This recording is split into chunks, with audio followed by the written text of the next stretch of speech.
Vous êtes dans la joie ce matin, frères et sœurs. Ça se voit, ça se voit. Et quand on laisse le Saint-Esprit agir, quand on donne toute la place au Saint-Esprit, il y a des choses merveilleuses qui se passent dans la maison du Seigneur. Et c'est vrai que j'étais impacté, là, à un moment donné, dans ce dernier chant. Waouh, j'ai eu une secousse, une vibration, quoi.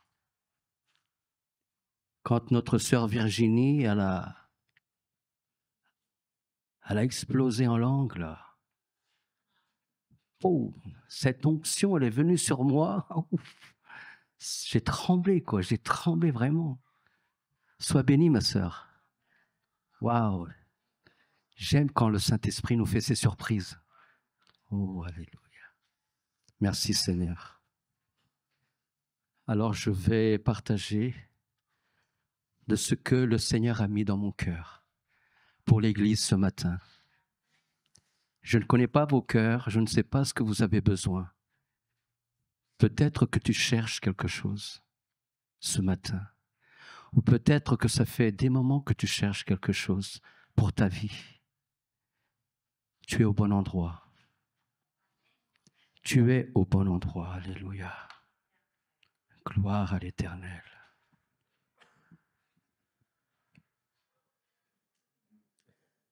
Je vous invite à ouvrir vos Bibles dans l'Évangile selon Luc, au chapitre 5, à partir du verset 17 jusqu'au verset 26.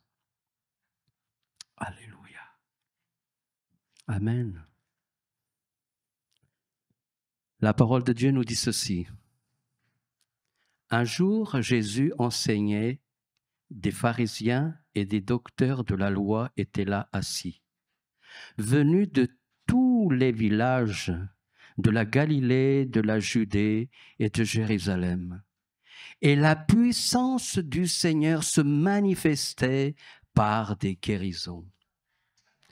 Et voici des gens portant sur un lit un homme qui était paralytique, cherchaient à le faire entrer et à le placer sous ses regards.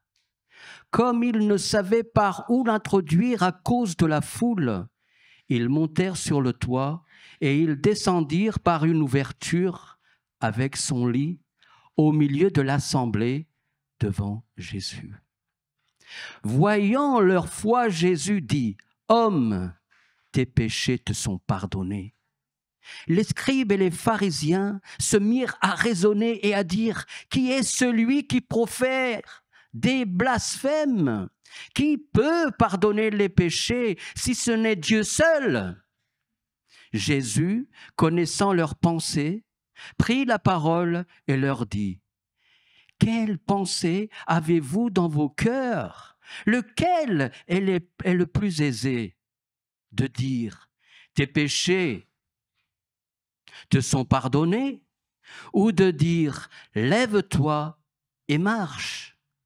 Or, afin que vous sachiez que le Fils de l'homme a sur la terre le pouvoir de pardonner les péchés, je te l'ordonne, dit-il au paralytique, lève-toi, prends ton lit et va dans ta maison. Et à l'instant, il se leva en leur présence, prit le lit sur lequel il était couché et s'en alla dans sa maison, glorifiant Dieu. Tous étaient dans l'étonnement et glorifiaient Dieu. Remplis de crainte, ils disaient, « Nous avons vu aujourd'hui des choses étranges. » Amen. La parole de Dieu, frères et sœurs, nous parle d'un homme qui était paralytique. Un homme atteint d'une paralysie. Un homme qui était paralysé, quoi. Et nous dit la parole de Dieu que des gens, ils étaient 4, parce que ce même passage, dans l'Évangile selon Marc, au chapitre 2, verset 3, il est dit qu'ils étaient 4 hommes et qu'ils portaient sur un lit un homme qui était paralytique. Et nous dit la continuité de la parole de Dieu qu'il cherchait, et j'insiste, il cherchait à le faire entrer et à le placer sous ses regards, sous les regards de Jésus. Il cherchait. Et je veux revenir au verset 17, parce que dans ce verset, je vois des choses merveilleuses. Nous dit la parole de Dieu que Jésus était à Capharnaüm, il était dans la maison, et qu'il était venu de tous les villages de la Galilée, de la Judée et de Jérusalem. Ils étaient là assis parce que Jésus enseignait la parole. Et nous dit cette même parole que la puissance du Seigneur se manifestait par des guérisons. Il s'est passé dans cette maison des choses extraordinaires. Ils ont entendu les enseignements de Jésus. Et il y a aussi des miracles, des guérisons, parce que la puissance du Seigneur était là. Alléluia. Le verset 19 nous dit qu'il ne savait par où l'introduire. Parce que nous dit la parole de Dieu qu'il y avait une grande foule qui était là, autour de la maison. Ils étaient venus pour entendre les enseignements de Jésus aussi. Et ils ont vu des choses extraordinaires. Ils ont vu des miracles. Ils ont vu des guérisons. Mais ces hommes, ces 4 hommes, ils étaient vraiment dans une foi immense, parce qu'ils cherchaient, frères et sœurs.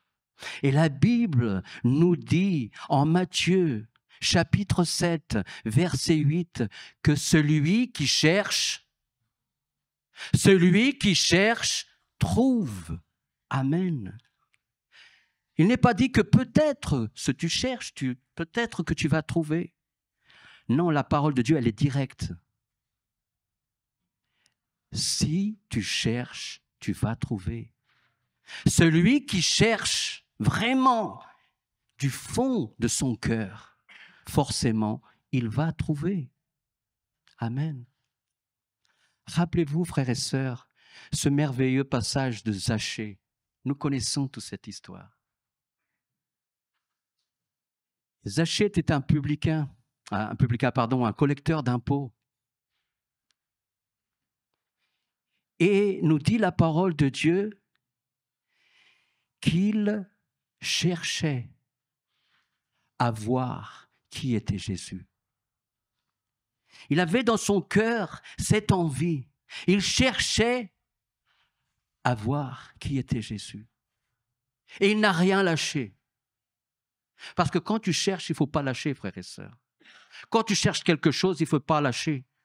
Parce que si tu lâches, tu ne vas pas trouver la chose. Que ça soit dans tous les domaines. Mais si vraiment tu cherches avec insistance, tu vas trouver la chose. Nous dit la parole de Dieu que cet homme était là parce que Jésus, il traversait la ville de Jéricho. Mais il y avait un problème avec cet homme, c'est que il cherchait à voir qui était Jésus, mais il y avait cette foule qui était devant lui. Et nous dit la parole de Dieu qu'il était de petite taille en plus. Mais il cherchait à voir qui était Jésus. Et nous dit la parole de Dieu qu'il courra en avant.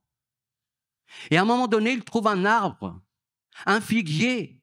Et il monte sur ce figuier et il attend Jésus. Parce qu'il cherchait à voir qui était Jésus. Et à un moment donné, il y a Jésus qui passe.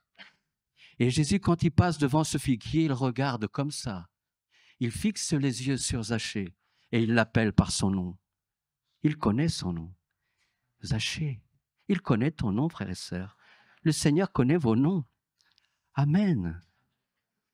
Zachée, descends vite, Zachée, descends vite.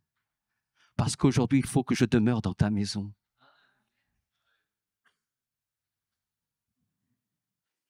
Et nous dit la parole de Dieu qu'il reçut Jésus. Il a descendu vite, vite, vite, vite. Et il a reçu Jésus dans sa maison avec joie. C'est extraordinaire. Mais parce qu'il a cherché à savoir qui était Jésus. Et il l'a trouvé. Alléluia. Et regardez ces 4 personnages. Je vous dis encore une chose, ce n'est pas qu'il est écrit dans la parole de Dieu. Mais je pensais à ça. Moi, je crois que ces 4 personnages, ils étaient là, pas loin de Jésus. Peut-être pas dans la maison, mais autour de cette maison. Parce que vous savez, à l'époque de Jésus, les maisons, ce n'étaient pas les maisons d'aujourd'hui, quoi.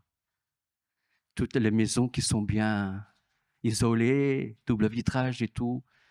Ce qu'on entendait à l'intérieur, on l'entendait à l'extérieur. Et ces gens, ils étaient là. Ils écoutaient les enseignements de Jésus et ils ont vu les miracles. Ils ont vu les guérisons. Et moi, je crois que ces 4 personnages, ils étaient là. Et que quand ils ont su et quand ils ont vu, ils se sont dit, waouh, ce que Jésus est en train de faire ici, tous ces miracles de guérison, il peut le faire aussi pour notre ami là-bas, le paralytique. Peut-être qu'il n'habitait pas loin là de la maison où était Jésus. Et ils sont partis aller chercher ce paralytique. Et le verset 18 nous dit, et voici des gens portant sur un lit un homme qui était paralytique et cherchaient à le faire entrer et à le placer sous ses regards. J'imagine que ces 4 personnages, quand ils arrivent devant leur ami, le paralytique, ils lui ont raconté ces choses-là. Écoute, on était là, tout près de la maison de Jésus. Jésus est en train de faire des choses extraordinaires. Il y a des guérisons, il y a des miracles, il y a des choses qui se passent. C'est extraordinaire. Et ce que Jésus fait pour eux, il peut le faire aussi pour toi. J'imagine ce qui s'est passé là dans ces instants. La foi de cet homme, de ce paralytique. Waouh! Je veux ça aussi pour moi. Je veux ça aussi pour moi. Alors, voici ces gens portant sur un lit ce paralytique. Parce qu'ils étaient déterminés. Ils étaient déterminés et ils cherchaient à le faire entrer et le placer sous ses regards. Et quand ils arrivent avec ce paralytique couché sur son lit, devant la maison, là où était Jésus, impossible d'arriver devant la porte. Impossible d'entrer dans la maison où était Jésus. Parce qu'il y avait cette foule. Il y avait cette foule qui faisait obstacle. Cette foule qui faisait barrage. Ils auraient pu dire à leur ami, écoute, aujourd'hui, vraiment, ce n'est pas ton jour de chance. Hein. Vraiment, je te dis, tu auras une occasion peut-être, un autre jour. Jésus est là, il est toujours là dans la maison. On viendra un autre jour, demain, après-demain, un autre jour, quoi. Mais non, non, la parole de Dieu nous dit qu'il cherchait. Il cherchait à le faire entrer et ce qu'il voulait, c'était le placer devant Jésus. Ils avaient cette conviction. Amen. Et ces 4 amis et ce paralytique, ils étaient convaincus. Ils étaient convaincus. La grande foi était là dans la vie de ces hommes. Et regardez, nous dit que ces hommes, ils ne lâchent rien. Ces 4 hommes ne lâchent pas l'affaire. Ils montent sur le toit. Et par une ouverture, ils descendent le paralytique qui était couché sur son lit. Ils le descendent devant tous ces gens qui étaient là dans la maison, devant toute cette assemblée. Ils le descendent et le placent devant Jésus. Amen. Mais quelle foi, quelle détermination, parce qu'il cherchait, frères et sœurs. La solution des choses, elle est là. Il cherchait, mais il cherchait vraiment avec foi, quoi. Et parce qu'ils ont cherché, ils ont réussi. Et ils ont placé cet homme devant le Seigneur Jésus. Et j'imagine, frères et sœurs, j'imagine, moi, quand Jésus voit cette scène, quand ce paralytique est placé carrément devant le Seigneur, devant lui-même. Waouh! Imaginez avec moi, frères et sœurs. Il n'y a rien qui n'étonne Jésus. Il n'y a rien qui puisse étonner Jésus, à peine une chose. Je l'ai déjà dit. La foi des gens. La foi des gens. Waouh! Cette femme syrophénicienne, parce qu'elle persévérait, parce qu'elle a cherché le Seigneur, elle n'a rien lâché. Et le Seigneur lui a dit, ô femme, qu'il soit fait selon ta foi. À d'autres personnes, le Seigneur a dit, oh, que ta foi est grande. Ça a étonné Jésus, quoi. Oh, que ta foi est grande. À cause de ta foi, sois guéri. Sois guéri de toutes tes maladies. À cause de ta foi. Et Jésus, moi je crois qu'il s'est passé quelque chose là entre Jésus et ce paralytique.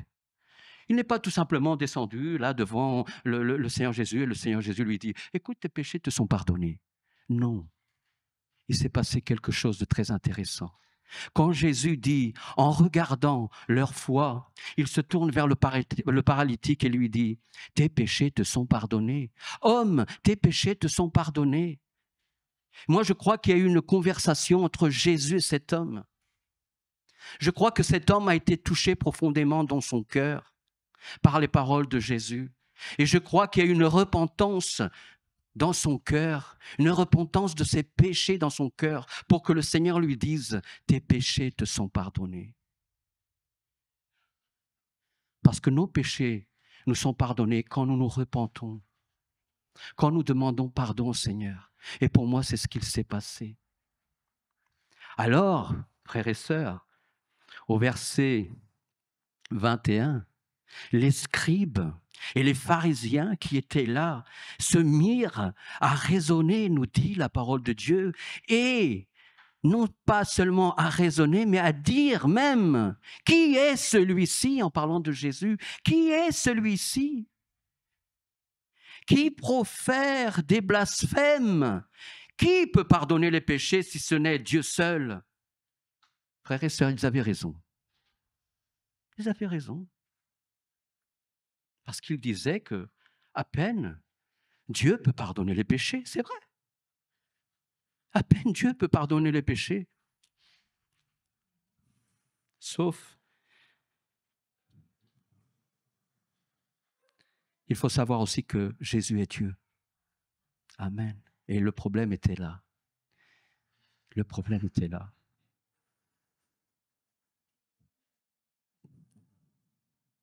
En Jean, chapitre 10, versets 30 et 31, nous est dit que Jésus qui parle, moi et mon Père, nous sommes un. Alors les Juifs prirent de nouveau des pierres pour le lapider. Ils n'en pouvaient pas de ça. Jésus égale au Père. Moi et le Père, nous sommes un. Il était en train de dire qu'il était Dieu. Il ne le disait pas comme ça carrément aux personnes, je suis Dieu, non. Mais il le démontrait à travers sa parole qu'il était Dieu. Un autre exemple, Jean 20, versets 27 et 28 qui dit, puis il dit à Thomas, avance ici ton doigt et regarde mes mains, avance aussi ta main et mets-la dans mon côté et ne sois pas incrédule mais crois. Regardez frères et sœurs, Thomas lui répondit, mon Seigneur et mon Dieu.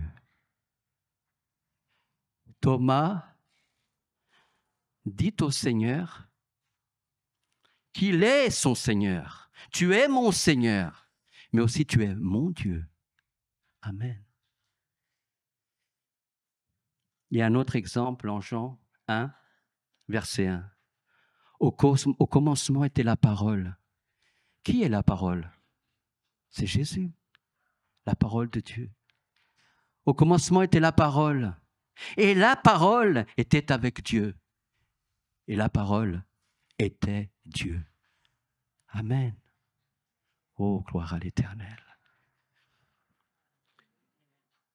Et là, Jésus, connaissant leur cœur, nous dit la parole. Jésus, connaissant leurs pensées, il prit la parole et il dit, « Quelle pensée avez-vous dans vos cœurs? Lequel est le plus aisé? » Jésus leur les met en... En fait, Jésus leur demande que lequel est le plus aisé de dire « tes péchés te sont pardonnés » ou de dire « lève-toi et marche ». Lequel est le plus aisé? Lequel est le plus facile? Dites-moi. Donnez-moi une réponse. Rien du tout. Rien du tout.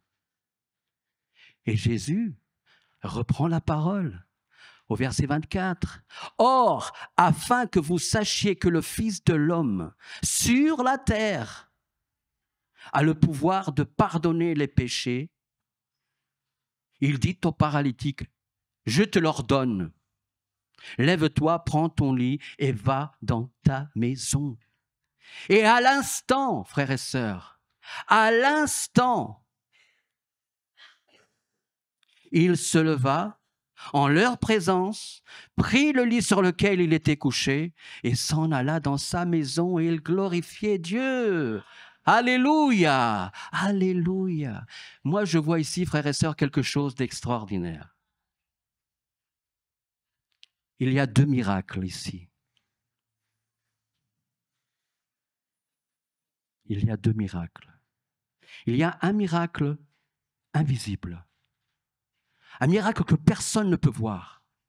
Mais c'est l'un des plus grands miracles. Je répète, il est invisible.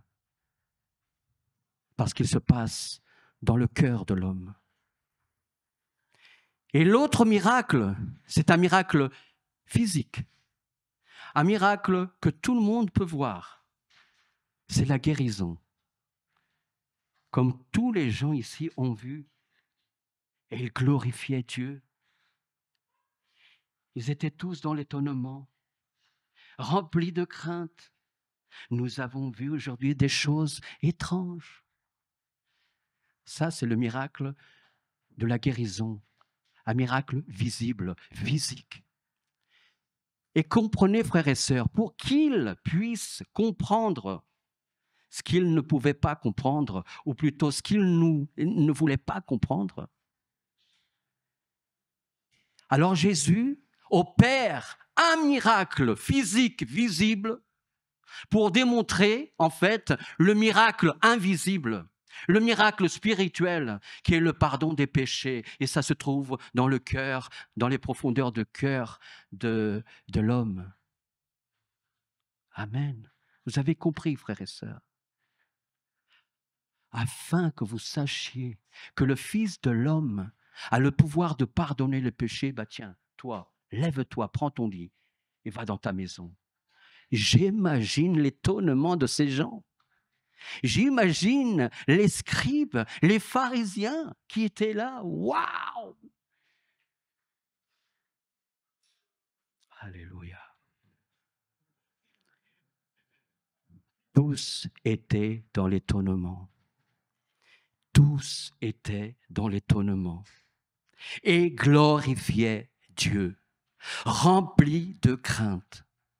Il disait, nous avons vu aujourd'hui des choses étranges.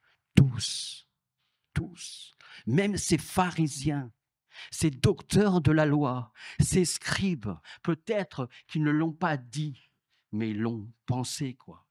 Ils l'ont vu, quoi.